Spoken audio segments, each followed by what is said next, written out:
দর্শক, রাজনীতিতে এক ঐতিহাসিক ও যুগান্তকারী সুখবর। বাংলাদেশের রাজনীতিতে 1971 সালের পর সোফার এখন পর্যন্ত এ ধরনের দৃশ্য আমরা দেখিনি, কিন্তু এটা প্রত্যাশিত দৃশ্য।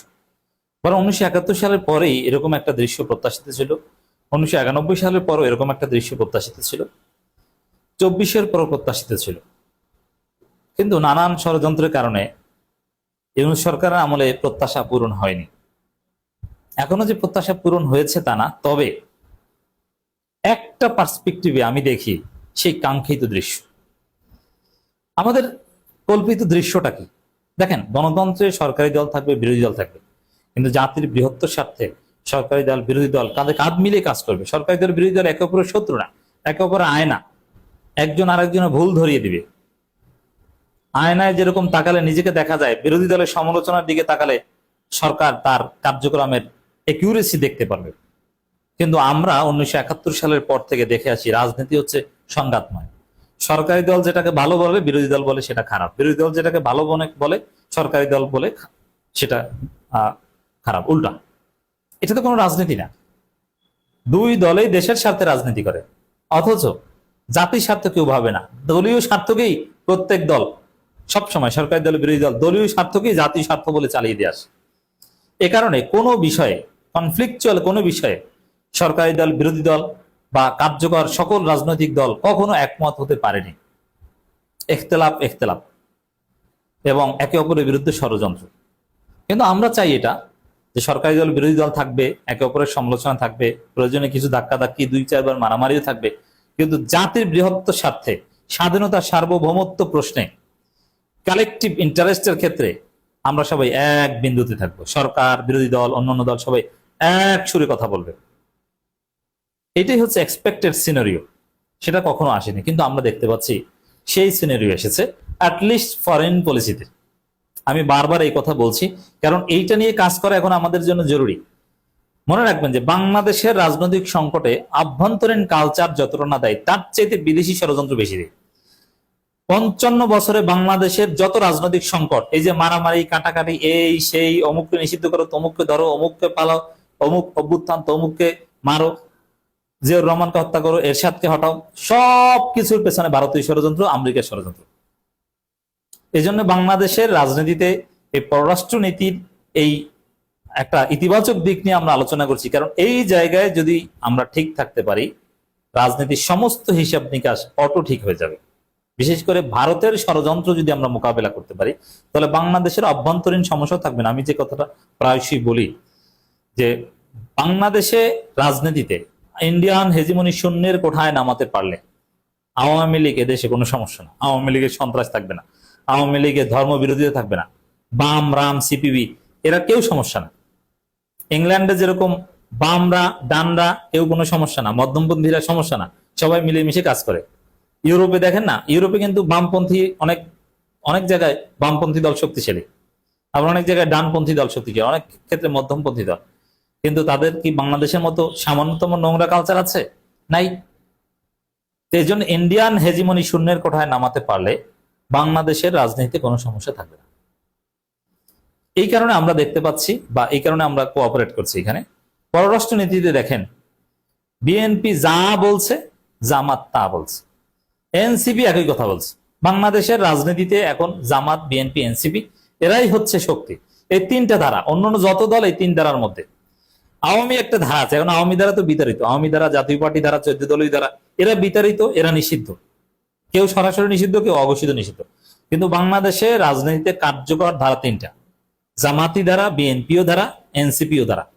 হ্যাঁ, এনসিপি জামাত জোটে থাকলেও এনসিপির একটা ধারা আলাদা আছে, স্বাতন্ত্র্যবোধ আছে, এবং এনসিপির এই ধারাটা ভবিষ্যতে ভালো করবে। এ কারণে এনসিপি কে আমরা আলাদাভাবে মূল্যায়ন করতে বাধ্য।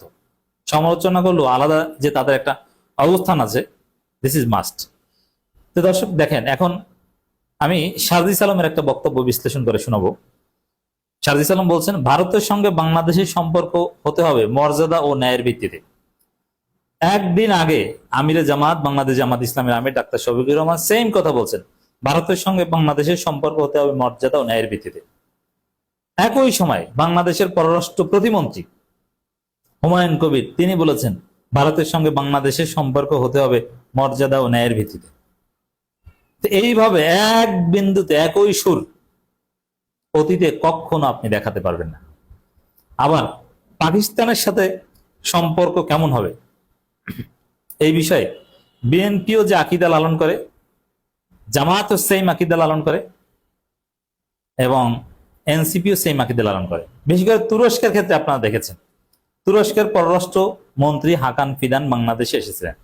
জামাতের লোকজন মনে করছে তাদের পরম বন্ধু এসেছে, বিএনপির লোকজন মনে করে যে এদেরকেই তো আমাদের দরকার। তারেক রহমান অত্যন্ত শ্রদ্ধা করেছে, শ্রদ্ধা দেখিয়েছেন। আপনাদের একটা এক্সাম্পল দিই, তাহলে বুঝবেন, প্রমাণ দিই।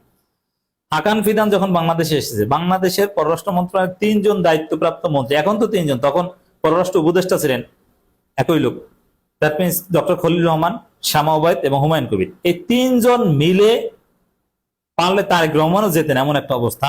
হাকান ফিদানকে এয়ারপোর্টে রিসিভ করেছে। কোন একটা দেশের পররাষ্ট্র মন্ত্রীকে রিসিভ করতে 3 মন্ত্রী যায়, বাংলাদেশে এরকম কোনো নজির নেই। অনেক দেশের প্রধানমন্ত্রীকে রিসিভ করতেও এরকম 3 জন যায়নি। এর মানে হাকান ফিদানের প্রতি একটা আবেগ বিএনপি সরকার আছে। একই সাথে তুরস্কের এরদোগান সরকারের হাকান ফিদানের প্রতি মহা আবেগ আছে জামাতের শিবিরের, আছে এনসিপি নেতারা সাক্ষাৎ করেছে তার সাথে, নাসিরউদ্দিন পাটোয়ারির সেলফি তুলে যে উল্লাস, যে আনন্দ করেছে। এখন একটা বন্ধুপ্রতিম দেশ, সেই দেশের পররাষ্ট্রমন্ত্রী সফরে সরকারি দল উজ্জীবিত, বিরোধী দল যতগুলো আছে সবাই উজ্জীবিত, ইসলামপন্থীরা উজ্জীবিত, বাংলাদেশপন্থীরা, গণতন্ত্রপন্থীরা উজ্জীবিত। কোনোদিন এটা দেখেছেন? এখন সৌদি আরব, তুরস্ক, পাকিস্তানের সাথে মক্কা ডিফেন্স এগ্রিমেন্টে যোগদানের একটা আলাপ চলছে। সেখানেও জামাতও রাজি, বিএনপিও ভাবছে, এনসিপিও রাজি। এই যে এক বিন্দুতে আসতে পারা, এটা নিঃসন্দেহে যুগান্তকারী একটা অর্জন। বাংলাদেশ তার মঞ্জিলে মকসুদে যাচ্ছে, গাড়িতে উঠছে। এখন গাড়ি ঠিক মতো চলতে পারলে আমরা মঞ্জিলে মকসুদে করতে পারবো। কিন্তু এক গাড়িতে আমরা সবাই উঠতে পারছি, এক ট্রেনে সবাই উঠতে পারছি, যেটা 55 বছরে ভারত কখনো হতে দেয়নি। এখনো শয়তানি করছে প্রথম আলো ডেইলি স্টার, কিন্তু প্রথম আলো ডেইলি স্টারের বিকল্প হিসেবে ইলিয়াস পিনাকিকে কাছে টানছেন প্রধানমন্ত্রী তারেক রহমান। এটা একটা গুড মুভ। তো দর্শক দেখেন, এই জায়গায় এই পররাষ্ট্রনীতিতে যদি যেভাবে আমি দেখালাম হাতে কলমে, যেভাবে জামাত, বিএনপি, এনসিপি মানে পুরো বাংলাদেশ নিষিদ্ধ শক্তিবাদে সবাই যেরকম এক ট্রেনে উঠতে পেরেছেন, এভাবে এক ট্রেনে এখানে যেহেতু উঠতে পেরেছে, চাঁদাবাজদের বিরুদ্ধেও এক ট্রেনে আশা করি উঠতে পারবে, দুর্নীতির বিরুদ্ধেও এক ট্রেনে আশা করি উঠতে পারবে। পরিস্থিতি আসবে, কারণ পরিস্থিতি কমন এনিমি জামাত, বিএনপি, এনসিপি কে এক রাখবে। কারণ বিএনপি দেখছে যে তারা যদি সঠিকভাবে দেশ না চালায়, তাহলে 111 ঘটবে মাস, তাদের ক্ষমতাই থাকবে না। আর 111 ঘটলে এনসিপিও বিপদে পড়বে, জামাতও বিপদে পড়বে। এই জন্য কমন এনিমির বিরুদ্ধে জামাত, বিএনপি, এনসিপি সবাই এক বিন্দুতে আছে। এটা একটা যুগান্তকারী সুখবর।